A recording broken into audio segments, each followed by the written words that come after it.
Zeke raised his bleeding hand toward the sky, sealing a pact meant to last forever. He wished for a bond of true friendship, someone he could see again without regret. Years passed and Zeke had grown old. He wiped his brow, reflecting on the shape his life had taken. He lived alone with a slime, the very creature bound to him since that day. The slime beside him was named Fios, quiet and formless, resting near the old man's chair. Because Fios was a slime, he proved useful for the town's garbage disposal, dissolving waste that piled up in the streets. Zeke praised him for a job well done, grateful that another day's work had ended. Thanks to Fios, he had managed to scrape by even through the hardest times. Children in town noticed the old man passing by again, calling him the garbage guy as he pushed his cart through the ruined streets. A group of boys mocked him from a distance, unaware of what his slime was capable of. A woman pulled her son back, warning him that the slime might attack if provoked. Back home, Fios rested on the table while Zeke sat with his back turned, the two of them sharing a quiet, wordless routine. Zeke poured tea, recalling how Fios once drank it in a single gulp. Over time, the slime had learned to match his pace instead, sipping slowly, like a companion would. Watching other people converse with their own creatures, Zeke admitted he envied them. A stranger cooed over a small bat-like beast, calling it adorable. Zeke's joints ached more with each passing year, and walking had grown difficult. Tea alone filled the silence now, though he still believed a slime wasn't much of a conversation partner. Lying down, he confessed it might sound strange at his age, but he felt grateful to Fios. He rested his hand on the slime beside him, turning to Fios. He asked if the slime felt the same gratitude he did. He admitted that even slimes seemed happier when cared for. He had once believed his days were lonely but guaranteed, only to realize that wasn't true. Calling out to Fios, Zeke proposed they become proper tea, drinking friends, hoping they might finally understand each other. Exhausted, Zeke admitted he was tired and decided to rest for a while. His hand slipped from Fios's side as sleep took him, the slime resting quietly nearby. Suddenly, a young man jolted awake, startled by voices calling him to hurry. Since officials were waiting at the square, rubbing his head in pain, he groaned, disoriented by the fall, confused. He looked around and asked where he was, uncertain of how he had gotten there. A young man stared in shock, recognizing a familiar face inside the old shack. He blurted out the name Rano, unable to believe his eyes. The boy corrected him, saying he was actually called Rawa, though he'd been nicknamed Rano as a child. He asked if Zeke had hit his head, since he looked half asleep. Confused, Rao asked who this Fios person even was, urging Zeke to hurry up and come along. Zeke looked around frantically, asking where Fios had gone. But there was no answer. Outside, a crowd had gathered near a pile of rubble, officials trying to account for everyone present. Zeke recognized the scenery and the faces around him, realizing with dread that he now looked like a child again. A noble stepped forward, silencing the crowd with a raised hand before clearing his throat to speak. He announced that the king had established a new law. Under this national contract law, every citizen, regardless of status, was now required to form a contract with a magical creature. The contract ceremony was about to begin. Zeke realized this wasn't a dream or illusion at all. He remembered this exact day and everything that was about to unfold. Around him, children buzzed with excitement over the chance to summon magical creatures of their own. Soldiers guarded a wide summoning circle drawn into the ground, where citizens lined up one by one to take their turn. A girl stepped forward, watched closely by a soldier as she prepared for her contract. A bird burst into the air above her, completing her summon in a flash of light and feathers.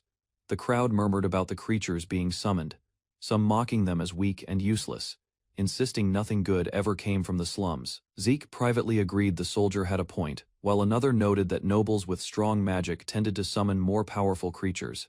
A soldier argued that weak didn't mean worthless, since even small flying beasts could serve as scouts or deliver letters quickly across long distances. A boy grinned eagerly, declaring it was finally his turn and promising to surprise everyone watching.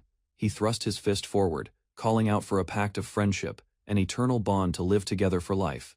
A blinding surge of light erupted from the circle, startling the soldiers nearby. A massive tiger roared into existence, crackling with electricity, leaving the crowd stunned. Soldiers scrambled, warning that it was a thunder-light tiger and ordering everyone back in case it turned berserk. The tiger nuzzled against the boy affectionately instead, and the crowd erupted into cheers of relief and excitement.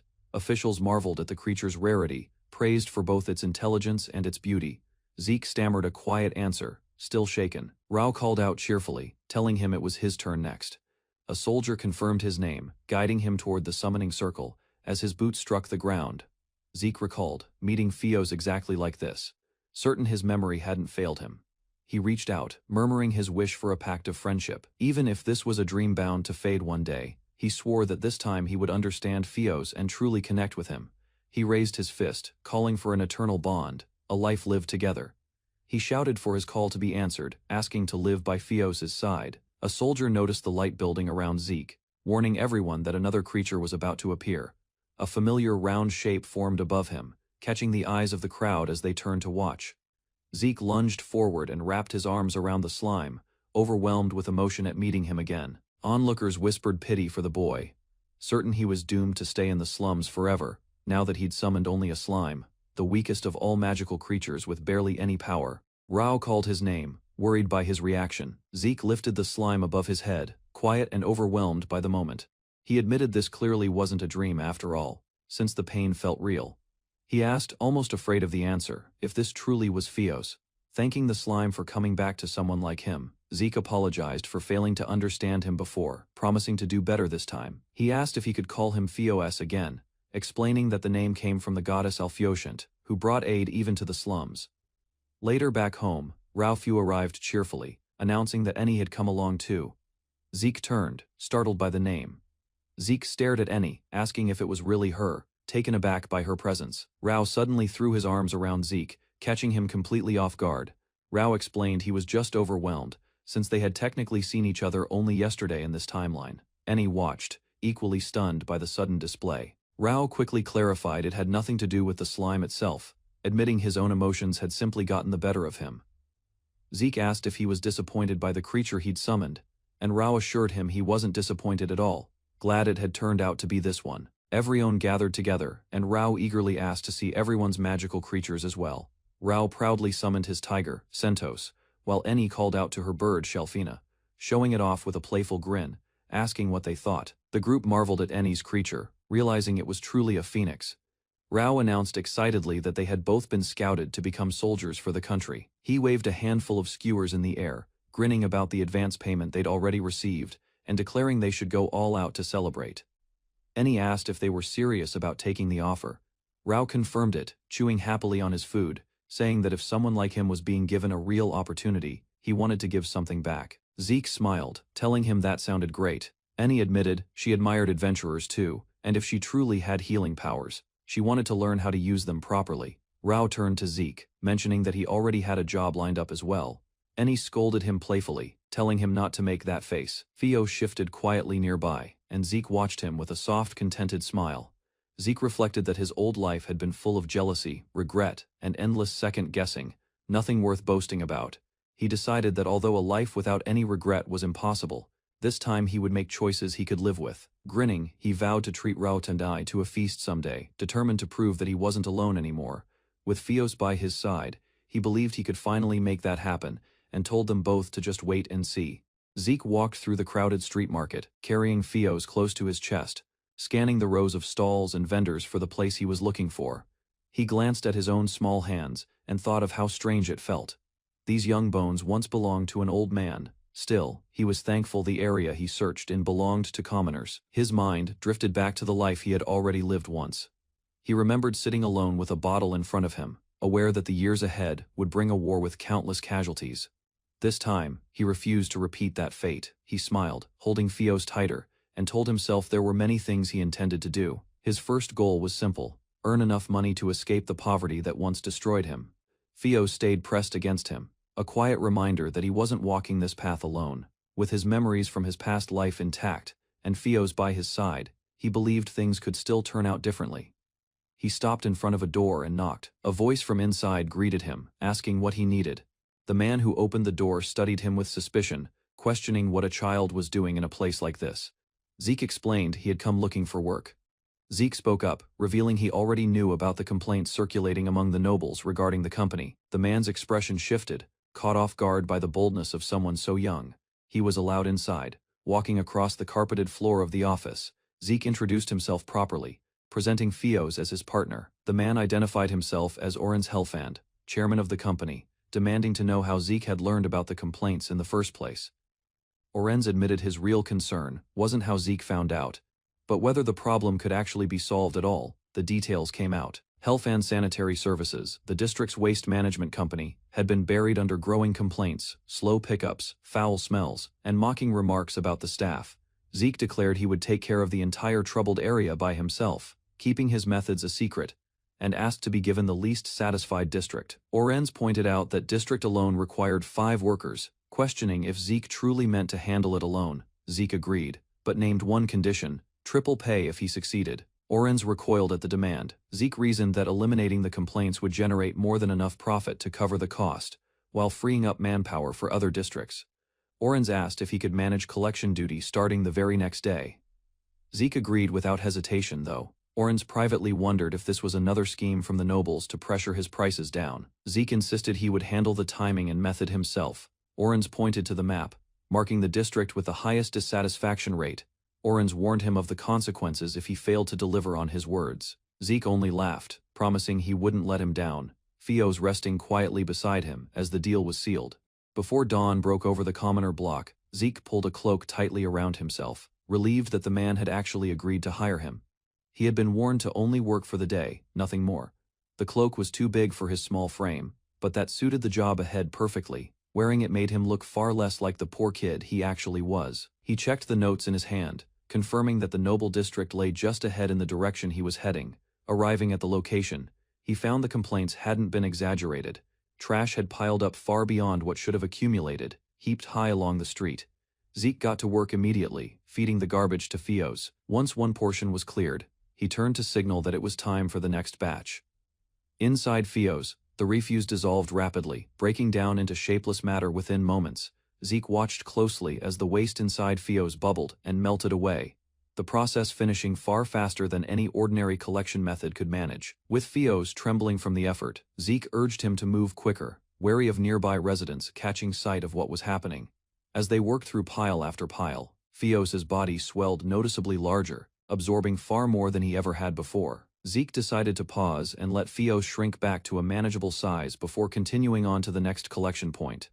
The two moved from street to street, clearing crate after crate of discarded waste, the routine repeating itself with practiced efficiency. Zeke laughed, impressed at how quickly Fios devoured everything put in front of him, finishing each portion almost instantly. By the time they wrapped up, every task assigned to them had been completed. Fast, silent, and without a single complaint from anyone along the route. Zeke returned to the office, letting himself in as Oren's looked up, surprised to see him back already. Zeke reported that he was finished with everything. Oren's expression turned to disbelief, asking if something unusual had happened to explain the speed. At the office, Manhwa arrived early, alarmed and worried, insisting to Oren's that the kid still hadn't shown up for work. Oren's asked Manhwa to check the district herself. She confirmed that everything had been cleaned up nicely, and Oren's simply nodded, accepting the results. Handing over payment, Oren's told Zeke to come back again tomorrow, then added that there was one more thing to mention. Zeke beamed, holding Fios close, responding with an enthusiastic yes to whatever came next. Later, exhausted and starving after the long morning of work, Zeke slumped over near a food stall, his stomach growling loudly. With coins finally in hand, Zeke celebrated with Fios, cheering that everything had worked out and that they'd manage just fine financially from here on. Zeke admitted that the original idea to use Fios this way had actually come from Oren's himself, laughing at the thought. He flexed slightly, noting he had far less strength than he remembered having. Running through the open field with Fios bouncing beside him, Zeke called out cheerfully, telling his partner they were about to get a lot busier from here on out. Fios cried loudly, tears streaming down her face as she clutched at her own cheeks. Beside her, a young boy carried on his back sobbed quietly into his sleeve. The wagon was ready to leave. People gathered around waving and calling out their farewells. One of them turned to Zeke and told him she had a parting gift for him. She made him promise to come back and visit. When the others questioned why she seemed so calm about the departure, she only smiled, and said they would see each other again, because she already knew it. Rao stepped forward next, asking if she had prepared something for him too. Shay handed him a knife meant for dismantling monsters, apologizing that a proper sword had been out of her budget. Rao thanked her, grinning, as the wagon prepared to depart. A guard called out for all applicants to board. Zeke waved back at the town as the wagon rolled away. He turned to Fios, telling her it was time to go, since they had a meeting to attend.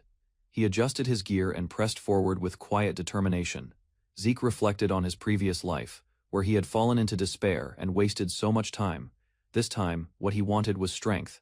He would not walk that same path again. He noted that public order worsened the farther north one traveled, and he needed to move quickly. Cutting through debris and rubble, he pressed on until he stopped before a familiar-looking building, greeting whoever might be inside. Inside sat a scarred, bandaged man cross-legged on the floor. Zeke addressed him directly, asking if he was Gulzi Obression. The man demanded to know who this brat was. Zeke answered plainly. He wanted to learn how to swing a sword and asked to be taught. He declared that he wanted to become Gulzi's disciple, only for Gulzi to cut him off and tell him to scram. Gulzi stated flatly that he did not take disciples. Zeke pulled out a bottle, offering it as payment. Gulzi's eyes went wide at the sight of it, but he insisted he wait, saying he had no need for money. Gulzi uncorked the bottle anyway and drank, admitting it wasn't bad at all. Zeke noted to himself that the old man's love for alcohol hadn't changed. Gulzi warned that training would demand enduring nearly anything, and that Zeke had better be ready for it. Zeke declared he refused to give up while weak and live with regret forever, revealing there was someone he was chasing after. Gulzi asked what kind of woman she was. Gulzi admitted he understood the feeling of chasing after a woman, and said he liked the kid's guts. Zeke described her. Hair red like fire, always cheerful and kind to everyone. Gulzi told him to come back tomorrow, then formally accepted him as his one and only disciple. First and last, Zeke agreed. Training began that very day. Exhausted but relieved, Zeke lay back, admitting how nervous he had been. But now, the real challenge was just starting. Zeke clashed swords with Gulzi, blades locking as sparks flew between them. Zeke raised his weapon just in time to block a downward strike, sensing mana pulse from the wooden stick nearby. Gulzi explained he would channel mana through it, and Zeke's job was to sense it and dodge. Gulzi pressed harder, telling Zeke he wasn't using enough power. Zeke gritted his teeth, muttering that he had done something like this before, finding the sensation strangely nostalgic. With a sharp cry, Zeke finally landed a clean strike, shouting that he had done it. In the middle of his triumph, Gulzi's palm slammed into him, catching him off guard. Zeke rubbed his cheek, complaining it wasn't fair. Gulzi simply asked if he had let his guard down. Zeke asked if his body simply couldn't keep up. Gulzi corrected him, revealing he had never said there was only one stick, and mana had been channeled through this one too, just barely. Gulzi asked if Zeke could use magic. Zeke admitted he only knew basic spells, demonstrating a small orb of light in his palm. Gulzi noted his mana sense was decent. Exhausted, Zeke slumped down as Gulzi admitted it was pretty good for a kid, telling him they would continue the next day. Later, Zeke knocked on a door back in town. Inside, Orenz turned from his desk as Zeke greeted him cheerfully. Orenz remarked that Zeke seemed to be training his mana sense, sipping his drink. Zeke admitted he still had a long way to go. Orenz then asked if something had happened, warning that the north was dangerous. Zeke revealed more kids had gone missing. Zeke muttered that it was the work of nasty bastards, adding that there was usually an unwritten rule to leave slum kids alone, one that had clearly been broken. A younger boy came running, calling out to Zeke. Orenz asked why he had come by, since he had no work that day. The boy said he had a proposal. Elsewhere, another boy stood beside a panicked girl, asking Zeke what they should do. Zeke asked Lishgar and Tommy what was wrong. Between sobs, Tommy explained they had been playing at the haunted mansion when Kelly suddenly vanished. Zeke told Orenz to take care of the kids. Orenz, surprised, recognized the place immediately as the old house on the edge of the northern district. Orenz demanded to know what Zeke was planning, grabbing his arm from the window. Tammy and Lishgar watched anxiously, telling Zeke to take care. Zeke clenched his fist, determined to prove that the two of them would be fine on their own, certain that she had been worried about him. With resolve, he declared he was going to find Kelly. Zeke woke up on cold stone, his body aching from the impact that had knocked him out. Confused, he pulled himself up and looked around the unfamiliar room, unable to place where he was. He tried to sense the mana around him, but it was too tainted to read clearly. Moments earlier, he had been searching a house when something struck him from behind. Nearby, two girls noticed him stir. One of them recognized his face immediately. She called out his name, asking if he had come to save them, while he rushed over to check if they were hurt. A third girl watched cautiously, unsure who he was. She introduced herself simply as Lindarin. When she gave her full name, mentioning the Hagius family, Zeke was stunned, struggling to process what he'd just heard. He recalled the family's history. Once one of the 4 great noble houses, cast out after its head lost his heir and descended into madness. Zeke realized she must have been caught in that very incident, presumed dead in the explosion that destroyed her family. With no windows and the only exit sealed behind iron bars, the group knew they needed to escape fast. Kelly pointed out that other kidnapped children had vanished, leaving only the two of them behind. Lindarin guessed grimly that the missing children had been taken first, possibly as food. Zeke summoned Fios, his slime partner, ready to act. Fios stretched across the iron bars, dissolving them with quiet precision. The bars gave way completely, leaving the girls stunned by what they'd just witnessed. With the path clear, Zeke took Kelly's hand and urged everyone forward. They moved quickly through the abandoned building, relieved to find no one in sight. Kelly spotted the exit ahead and cried out that they'd made it, but danger struck from behind before they could celebrate. A blade sliced through the air, catching them off guard. A cold voice remarked on their escape, clearly displeased that they had gotten this far. The kidnapper revealed himself as a wood mage, his magic completely useless against what he now faced. He sealed the door shut, cutting off their only way out. Fios slammed into him, but he sneered, mocking the idea that a mere slime could do anything with such an attack. Fios slammed into the mage again, and though he cursed at the slime, Zeke shouted for the girls to get out while they could. He lunged forward and struck the man down, driving his weapon through with everything he had. The commotion knocked Lindarin to the ground as she cried out for Zeke, wincing from the fall. A burst of light erupted from her hand, and in the chaos, the mage noticed one of the girls had slipped away. He swung wildly, cursing, but Kelly managed to escape his reach, sprinting off while covering her stinging eyes. Furious at being defied, the mage lashed out with roots and vines, forcing Lindarin to scream for help as the attack closed in. Zeke rushed to her side through the wreckage, asking if she was all right as she groaned in pain. Struggling to move, he told himself that if he could just reach the second floor, the roots wouldn't be able to follow him. But the mage caught up regardless, wrapping him in vines and mocking him for trying to run. Elsewhere, Kelly stumbled through the halls searching for Zeke, calling out into the empty building. Cornered but not beaten, Zeke gripped his weapon tightly, ready to make his stand. The mage taunted him, asking if he was really holding nothing more than a fire iron, more interested in finding the missing girl than in the weapon. Frustrated by the interruption, he growled about hating to deal with children, then sneered that he'd gladly kill Zeke if that was what he wanted. Gathering dark energy into his palm, the mage prepared a devastating attack, calling out its name as it began to take shape. A vortex of dark energy tore through the air as Zeke channeled every ounce of power he had left into a single strike, the swirling black mass consuming his surroundings. Sweat dripped down his face as he screamed, forcing his focus to hold. He gritted his teeth and told himself he could still pull it off. The bald man's eyes went wide with terror as Zeke shot forward like a blade cutting through the storm, closing the distance in an instant. Twin spheres of dark energy slammed into the man, ripping through him as he shrieked in pain, demanding to know what kind of trick the boy had used. The impact sent Zeke tumbling backward through the air, his body spinning uncontrollably from the force of the collision. The bald man recovered and lunged after him, chasing him through the wreckage as Zeke was flung across the battlefield and crashed hard into the ground below. Zeke struggled to push himself up, his arms trembling from exhaustion. Despite the pain, he forced his body forward, refusing to stay down. The bald man loomed over him, sneering.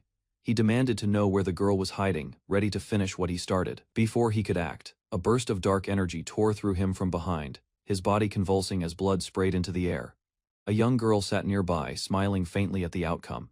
A cloaked swordsman descended from above, blade drawn, declaring that the man would pay with his life for daring to hurt his disciple. Zeke looked up in shock, recognizing the figure as his master. Stunned by the sudden intervention, the woman relayed that the children had been found safely, though the fight was far from over. Zeke's relief quickly turned to alarm as the headless body of their enemy kept moving. She realized it was nothing more than a wooden puppet made from tree rings, warning the others that the real threat was still nearby.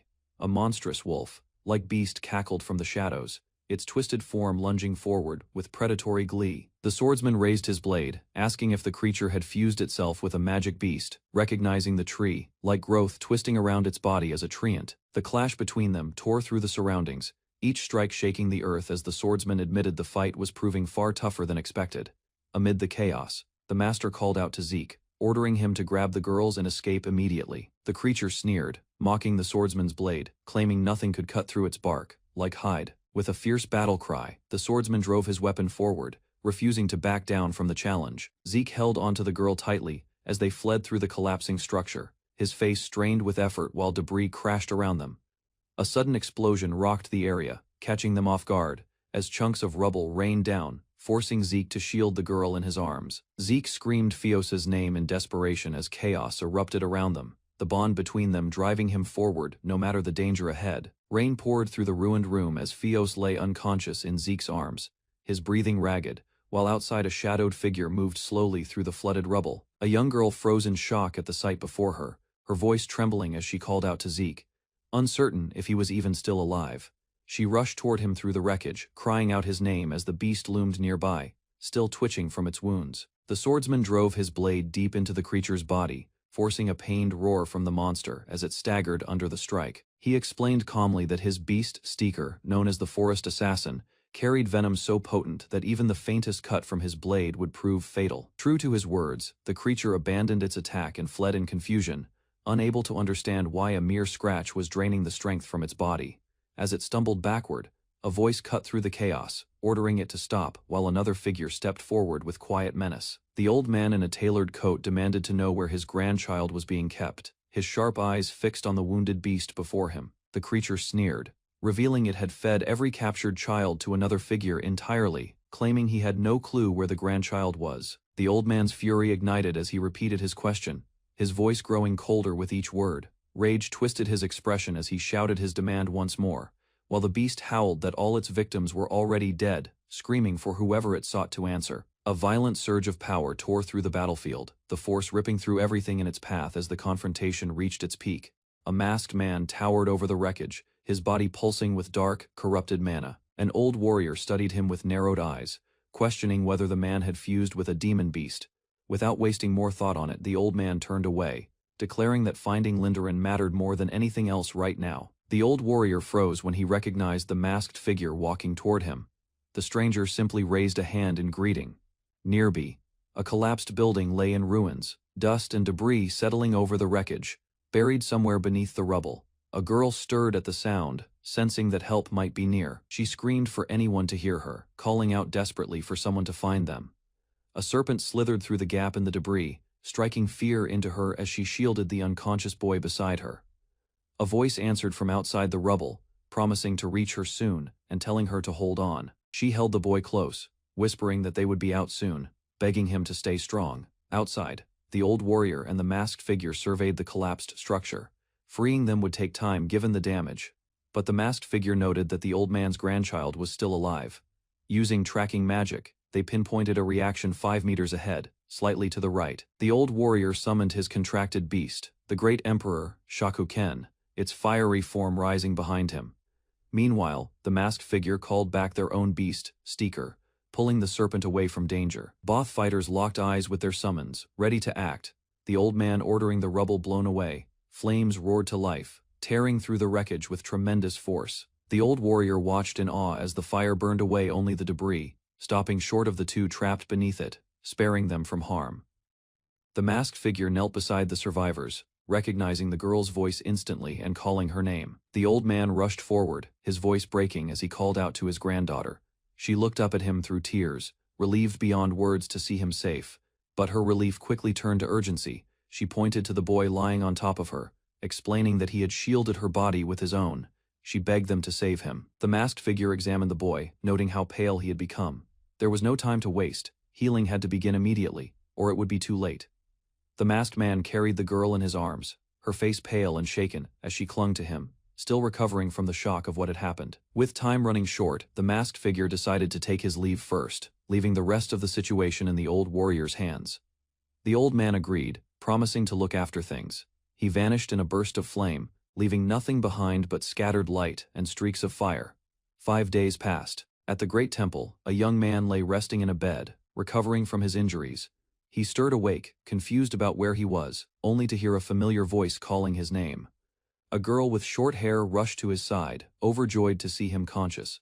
Though he barely recognized her at first, she quickly apologized for startling him, then pulled him into a relieved embrace, admitting how worried she had been. She explained that the army had sent her to the great temple to learn healing magic.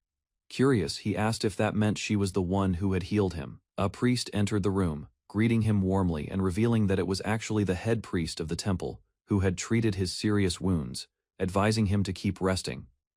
Moments later, another familiar face rushed in, thrilled to find him awake, calling out his name eagerly. The girls exchanged excited words, each insisting they had helped nurse him back to health and stayed by his side the entire time. assuring him everything had turned out fine. He turned his attention to the small slime resting nearby, surprised to learn that it had helped too, sticking to his wound to stop the bleeding. He smiled warmly at the slime, thanking it for saving his life. The girls quickly protested, insisting they were just as grateful and deserved just as much credit, teasingly accusing him of favoring the slime over them. He turned to thank both of them as well, grateful for their care and support throughout his recovery. Holding the slime close, he spoke softly to it, hoping they could grow to be even better friends and partners. Later, standing by a window with the slime in his arms, he reflected that he felt like he could take on anything as long as they were together, promising to keep counting on his partner. The slime wriggled playfully against him, making him laugh at the ticklish sensation. The investigation into the man who attacked the kids ended without answers. His body was never found, only strange black crystals left behind. And despite a thorough search into the kidnapping and missing children cases, almost nothing about the victims could be recovered from the ruins. The only piece of evidence recovered was a cloth bearing a red crest on a black background, discovered in a hidden room. Back at a quiet home, a woman apologized to Zeke for missing work, but he told her not to worry about it. She explained that Madawa had been angry too at first, but given how badly Zeke was hurt, it couldn't be helped. Zeke, holding a tray of tea, remarked that he had nearly died. The woman groaned in discomfort, and Zeke cheerfully offered her cookies, insisting she try one. She warned him not to do anything so dangerous again. Zeke, smiling with his eyes closed, promised he would be careful, relieved that everyone had recovered. Sitting down with Orenz and the woman, Zeke was asked why he wanted to speak with them. He revealed he had 2 proposals to bring to the table. Orenz noted that this explained his sudden visit, and the woman added that since Zeke had helped them so much, the least they could do was hear him out. Zeke thanked her. Zeke asked to be entrusted with 2 more districts under the same terms as his current one. Orenz pointed out that with 3 districts, Zeke would be earning the salary of 9 people. The woman reacted with visible frustration, slamming her hands on the table, as Orenz studied the situation quietly. She called the demand outrageous, arguing they already hired 3 people per district and saw no benefit in changing that. Zeke turned to Orenz for support, but the woman insisted expanding Zeke's role would only free up hands to grow the business, not benefit them directly. She questioned whether Zeke, a mere employee, was seriously demanding to be treated like a president. Orenz admitted Zeke had a point. Orenz explained that having Zeke's slime dispose of trash by eating it was the most efficient method they had, and it had reduced complaints significantly. He added that if the other workers learned Zeke earned 9 times their salary, they would be furious. There was also the issue of designating new garbage sites, convincing the public. Orenz asked Zeke to give him room to negotiate the salary terms. Zeke agreed, saying he understood. Watching from a distance in disguise, a hooded figure revealed his true goal was to get involved in the information brokering business Orenz would eventually start. He predicted that as Orenz expanded, people would grow used to garbage collectors being present and speak freely around them, allowing Orenz to gather secrets on the nobility.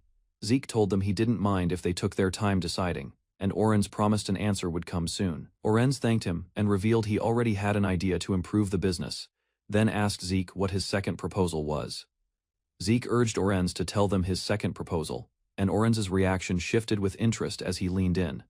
Curious, Zeke admitted he wanted something before revealing it, catching Orenz off guard. Zeke insisted they use the Merchants Guild's patent contract magic for the deal. Orenz's expression darkened, clearly troubled by the request. Orenz snapped, asking if Zeke understood what he was even asking for. Zeke pushed back, asking if Orenz thought he'd propose something like this as a joke. The woman, Manhwa, grew alarmed at the tension rising between them, questioning whether the Merchants Guild would even approve such a request and whether it would truly benefit their business. Zeke calmly stated that since Orenz couldn't afford it, he would bear the cost himself. Orenz internally dismissed it as reckless, comparing it to throwing money down the drain by applying for a patent without any real understanding of what it entailed. Orenz studied Zeke with disbelief, thinking to himself how serious the boy looked despite being less than half his age. Zeke revealed his process would remain secret, but he would personally take care of the whole area, telling Orenz to come back tomorrow for the details. Orenz smirked, muttering that in the end, everything came down to a merchant's intuition. Orenz stood up abruptly, startling Manhwa, and told her to look after the store while he stepped out, addressed respectfully as president. As Zeke watched him go, Manhwa admitted she couldn't afford to let this proposal slip by, and Orenz declared they were heading straight to the Merchants Guild, trusting his intuition completely. Zeke cheered in excitement as Orenz led the way, both moving forward with new resolve toward the guild. Zeke waited beside a woman at a reception desk, asked to hold on for a moment. Outside, a grand building marked as the Merchant Guild rose against the sky, and soon Zeke walked toward its entrance alongside a taller companion. A fierce-looking man warned Zeke plainly. His age would earn him no mercy, and if his idea proved worthless, he wouldn't hold back. The white-haired boy only grinned, telling the man he could judge for himself once he heard it out. Beside them, someone asked if this was the child brought in for the patent contract magic, remarking that he seemed to be enjoying himself. Inside, a bespectacled man greeted the group as Vice Guild Master. Zeke was introduced as someone working under his companion, with a request to look after him for the day. The Vice Guild Master responded warmly, noting the connection to Helfand. Formal introductions followed. The woman identified herself as the Vice Guild Master of the Merchants Guild, while the man introduced himself as Shlone Maxaros. Shlone considered the situation, wondering how to proceed. He noted quietly that covering the contract fee for a child like this was unusual, joking that Helfand must be getting soft. With matters settled, Shlone agreed to handle it and stated they would discuss the details in a back room, asking his own companion to wait elsewhere. The pair walked down a long corridor toward the meeting room, footsteps echoing through the hall. A stern figure sat waiting at a long table, watching closely as Zeke entered the room. Zeke was instructed to take his seat, while another woman also settled into place at the table. The imposing man introduced himself as Fetz, the guildmaster, gesturing to the woman beside him as Kellershen, their recorder. Fetz asked if something was wrong. Zeke corrected him calmly, stating his name was Zeke, and it was a pleasure to meet him, catching Fetz slightly off guard. Zeke agreed readily to proceed. The group first moved to confirm the nature of patent contract magic, a system by which the Merchant Guild protected registered technologies.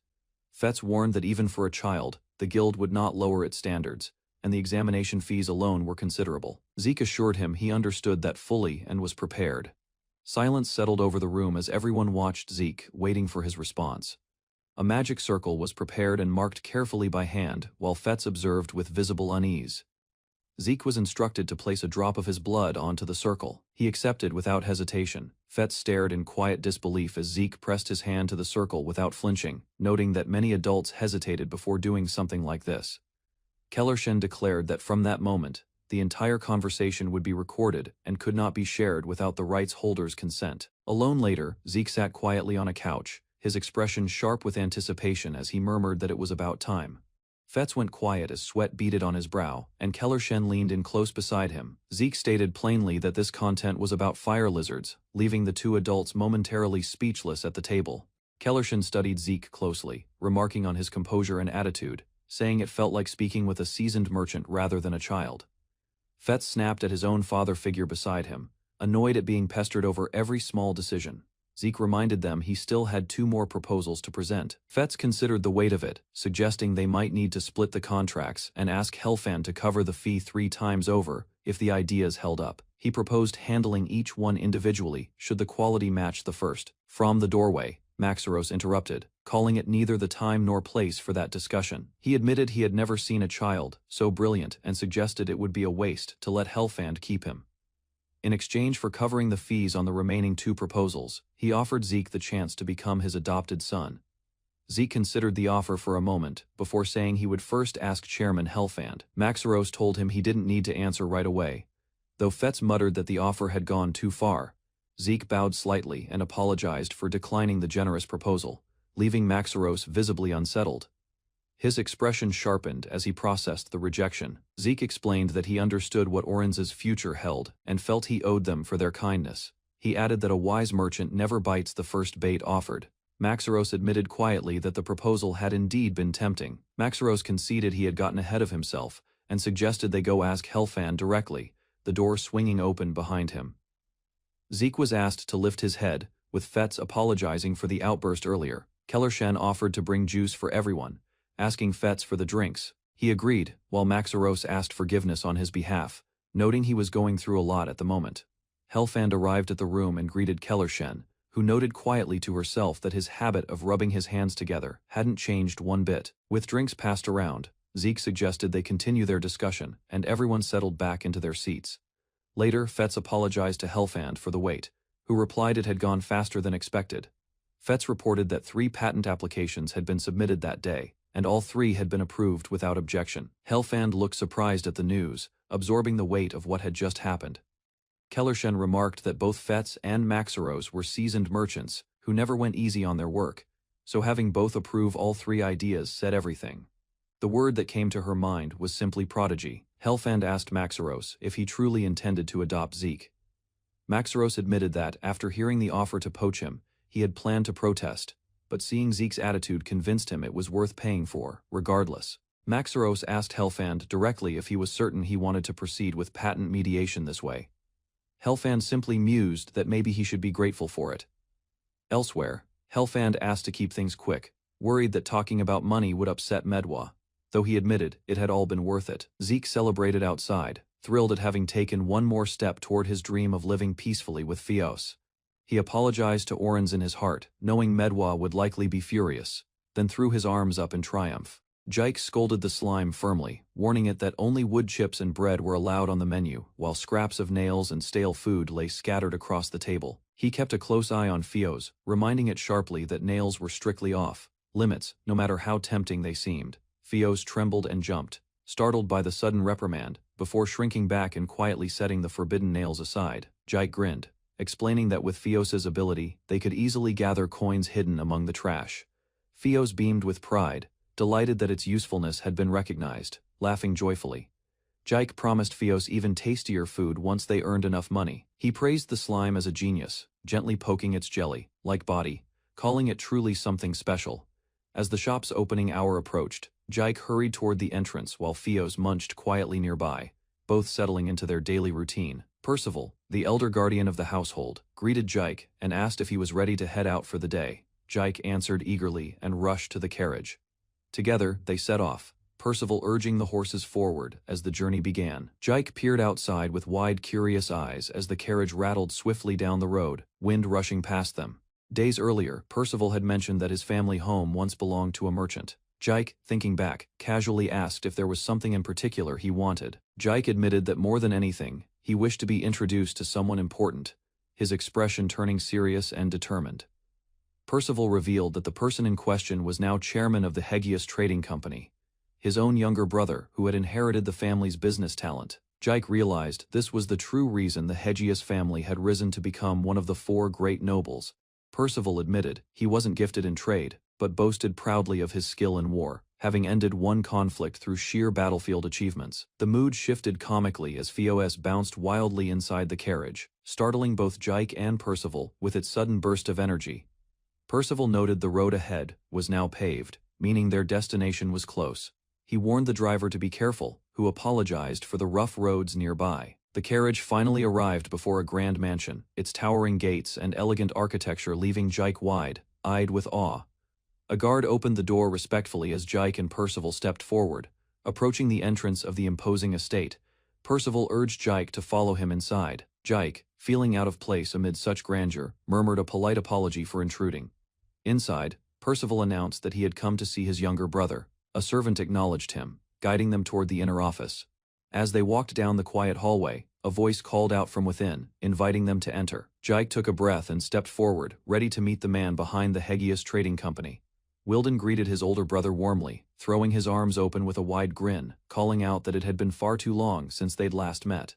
The younger sibling teased that they should get straight to business, while Percival pulled him into a tight embrace, ignoring his brother's complaints about the pain. Settling at the table over tea, Wilden asked if it was true that Jike, seated beside them, had a business idea he wanted to discuss. Stirring his cup thoughtfully, Jike began explaining what exactly he intended to create. With determination, he declared he wanted to build a carriage with minimal shaking, and that he was searching for investors to help make it a reality. Wilden reacted with surprise, questioning the idea, while Percival added that carriages naturally wore down the more they were used, since impact damaged their parts over time. Wilden admitted that repair costs would drop significantly if shaking could be reduced, noting that a smoother ride would greatly extend a carriage's lifespan. Jike revealed he held a patent for a new shock-absorbing material, intending to use it to cut down on carriage vibrations. Wilden, intrigued, asked how exactly he planned to achieve this. Jike confirmed the patent could be verified through the Merchants Guild. Wilden studied him carefully, wondering silently whether this young boy was truly confident, or simply an audacious fraud chasing an impossible claim. Memories stirred as advice echoed in his mind, telling him to trust his intuition and never let good opportunities slip away. Percival interjected, asking his brother if he'd already forgotten their grandfather's very words. Wilden chuckled, admitting he too carried merchant blood, though he never expected to hear that kind of talk from his own brother. Coughing lightly to break the tension, Wilden admitted that Jike's actions and ideas were genuinely interesting to him. Jike beamed, promising to prepare everything needed in the meantime, while Wilden asked for time to think it over, saying he would consider it seriously. Later, back home, Jike lay sprawled on his bed deep in thought, cradling Fios, while the wind rattled softly outside. A cheerful voice interrupted, teasing him for lazing around in the middle of the day. It was Eni, explaining she'd returned on her day off. Jike, startled, asked about her duties at the Grand Temple. Eni laughed it off, insisting even she needed breaks sometimes, reminding him this was her home too.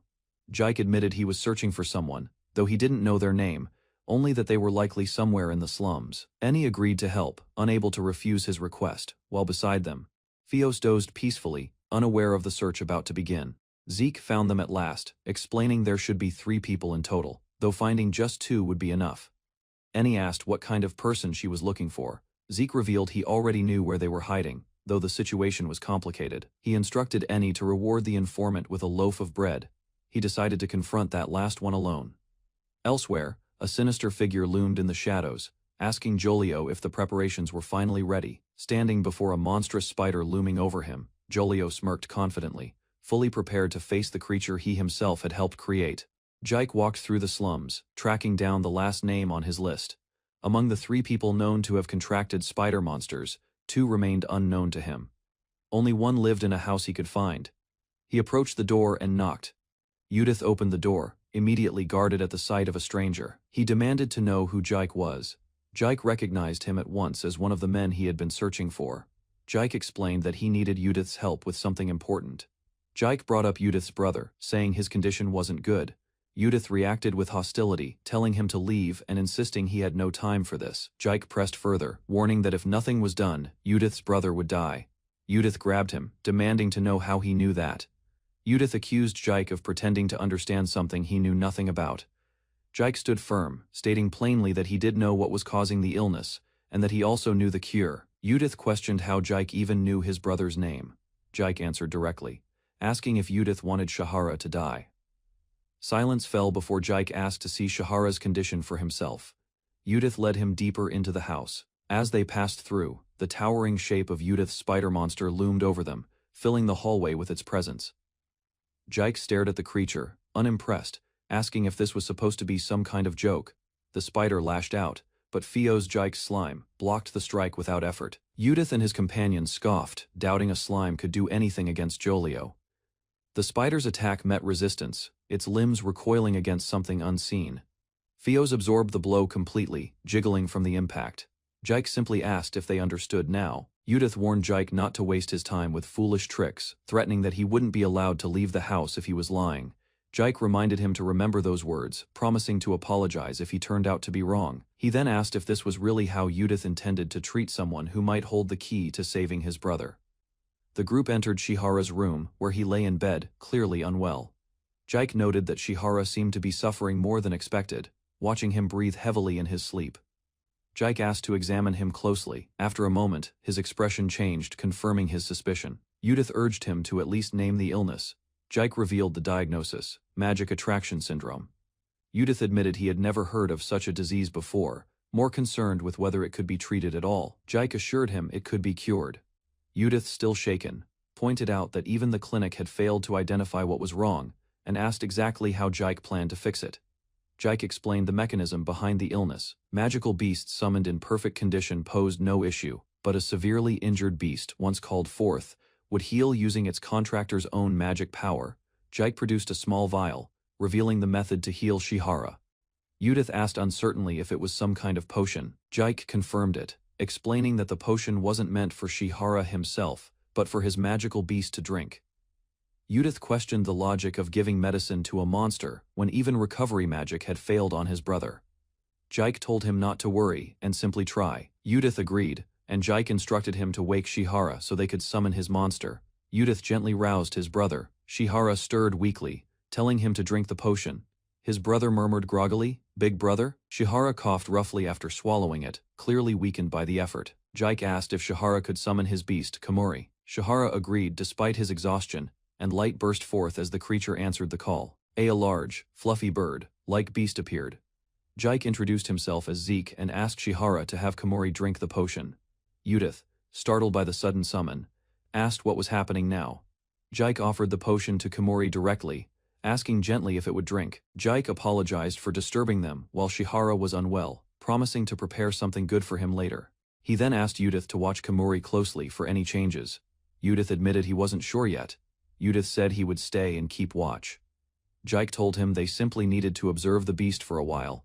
Jike asked to speak with Judith alone for a moment, leaving Shihara to rest. Judith admitted he couldn't just let Jike leave so easily now, and asked for his name again, recalling he had said it was Zeke.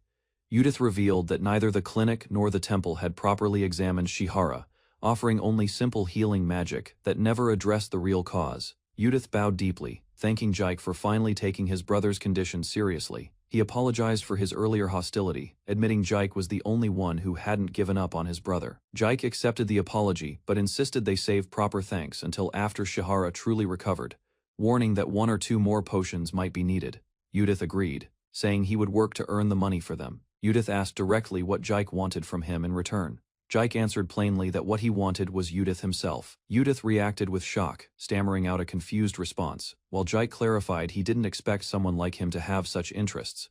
Jike clarified he had no interest in Judith's body at all. What he truly wanted was his abilities. If things went well, he hinted, there might be a way for Judith to finally escape the slums for good. Judith admitted he still didn't know what he'd be asked to do, but said he'd help for free if it meant curing his brother. Time passed as Jike worked steadily, several days slipping by while he prepared something over a fire outside a small house in the woods. Annie arrived to check on his progress, noting how much more efficient Jike had become. Jike explained he had spent most of his past life alone, so working hard by himself came naturally. Annie asked if it was true that Jike had managed to recruit both spider beast tamers. Jike confirmed cheerfully, holding up 2 fingers. Annie credited it all to the bread Jike had once given him, thanking him warmly. Jike simply smiled and said it was great. A knock came at the door. Judith and Shihara had arrived, catching Jike and Annie by surprise as they wondered who it could be. The brothers bowed deeply in gratitude, thanking Jike, whom they now addressed properly as Zeke. Jike asked, surprised if Judith was really well enough to be up and walking around. Judith gestured to his brother, pointing out that Shihara had fully recovered, his smile now proof of how much Jike had done for them. Jike admitted he had hoped Shihara would recover but had worried his reasoning might have been wrong. Seeing him better brought him real relief. Judith reminded Jike of what he'd said earlier about wanting him. Jike confirmed it plainly, and Judith declared that if that was truly what Jike wanted, he would make a vow. Judith knelt, presenting his sword, asking Jike to accept his resolve, despite not being a knight himself. He explained that this was a knight's vow, bound by magic, different from a simple spoken promise, one that placed unilateral constraints on the one who swore it. He asked if Jike understood what that meant. Judith insisted he was completely serious, asking Jike to accept his sword. Jike agreed, accepting Judith's resolve, though inwardly he admitted he hadn't meant to forge such a heavy bond between them. Jike instructed Judith to take the sword and rest its blade against his own shoulder. Judith asked what he should do next, and Jike told him they were ready to begin. The vow was sealed. Judith swore to obey his master's commands with his very life, pledging absolute loyalty for as long as he lived. In another life, Judith had been known as the lone insect assassin, feared for using spider venom, and for always working alone. This time, things were different. Shihara had been saved by Zeke, and because of it, Judith's entire life had changed course. Jike reflected that if he guided Judith properly, the man could become a renowned assassin who lived openly, in the light rather than the shadows. Judith knelt, sword lowered, declaring that from that moment on, Jike was his master. Jike accepted with a quiet smile, telling Judith he looked forward to working with him.